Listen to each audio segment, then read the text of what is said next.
Don't you know that I'm a superstar? Hello, hello, hello. Welcome back, Celebrity Whisperer fans. This is your host, Eric, of the Celebrity Whisperer, where I recount to you all my many famous people that I've met and encountered in my life. And if you remember correctly, I put them in several categories: sightings, autographs, brief encounters. And one of the categories was famous people who were passengers in my taxi cab. I may have mentioned it previously that I was a New York City taxi driver for 22 years. And since many people who are famous also live in New York City, that gave me an opportunity to have them as customers.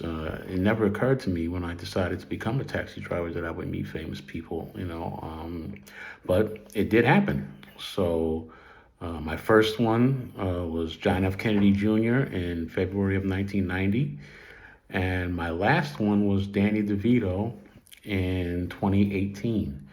So we're going to go through all of those that come in between. Many, Kevin Kline, Ted Danson, Beverly D'Angelo. We're going to go through all of them. There's a lot of them throughout this series. But today I'm going to go through an episode of a famous person who was a taxi passenger of mine. And we're going to start off with the first one, which was JFK Jr. in February of 1990. I picked him up. I saw him hailing me down. I didn't recognize him when he was hailing me down, but he hailed me down right outside of Madison Square Garden.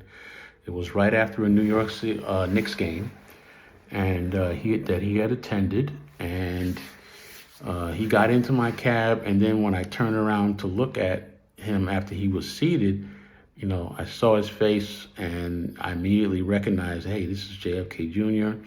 I became very shocked and speechless, and as anyone would.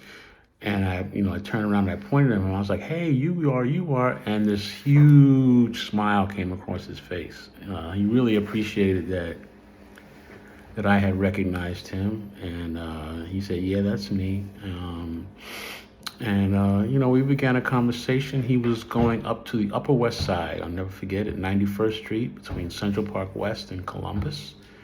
And it was a pretty good, ride from Madison Square Garden in Midtown. So we got a chance to talk, and, we talked a little politics, we talked a little sports, we talked a little women, and he was very, very engaging, very, very friendly. I got him to his destination safely. The tip was about average, nothing super. But that was my first trip with JFK Jr. Now, the second trip with JFK Jr., which is almost a miracle because a New York City taxi driver to have the same customer twice is like a 1,000,000 to 1. It just never happens. And especially if you have someone as famous as JFK Jr., a second time as a passenger is just a miracle. I don't know how it happened, but this is also later in 1990. I think it was during the summer. I was cruising along 86th Street on the Upper East Side, and right outside of a movie theater, there's a movie theater on 86th Street on the East Side, and I see two guys hailing me down, and one of them I didn't recognize, and I think he was blocking out the second. So I stopped for them, and they got in, and it was JFK Jr. with one of his buddies, and they had just watched the movie Flatliners with Kiefer Sutherland, and they got in, and I was like, hey, John, what's up? You remember me? And he did remember me. I told him I had picked him up before, and he did remember me, which made me feel really good. And he told me they were going making two different stops. And he told me he was wanted me to take him over to Riverside Drive on the west side, where he had parked his car, and then I was going to be taking his buddy to another stop on the Upper West Side after I dropped him off. So, we got into a conversation. I asked him, where you guys coming from? He said, we just saw the movie Flatliners with Kiefer Sutherland. None of us liked it. Neither one of us liked it. And we recommended you don't see it. So, And, we chatted about a few other things, but they mostly just spoke to each other. And so we got over to Riverside Drive, and John Jr. was getting out, and he said, I actually parked my car over here. I couldn't find a place to park on the east side, so I just parked my car on the west side and just take a cab over to the movie theater and back. And I'll never forget it. He had a burgundy colored Lincoln Sport Coupe. I don't even know if they make the Lincoln Sport Coupe anymore, but that's the car he had. I dropped him off, and then it was just me and his friend left. I took him someplace else on the Upper West Side, and we talked about John and how cool he was and what a nice guy he was. And his friend was like, he's the nicest guy in the world, and it's really, a pleasure to have him as a friend and everything. So, that's my JFK Jr. story.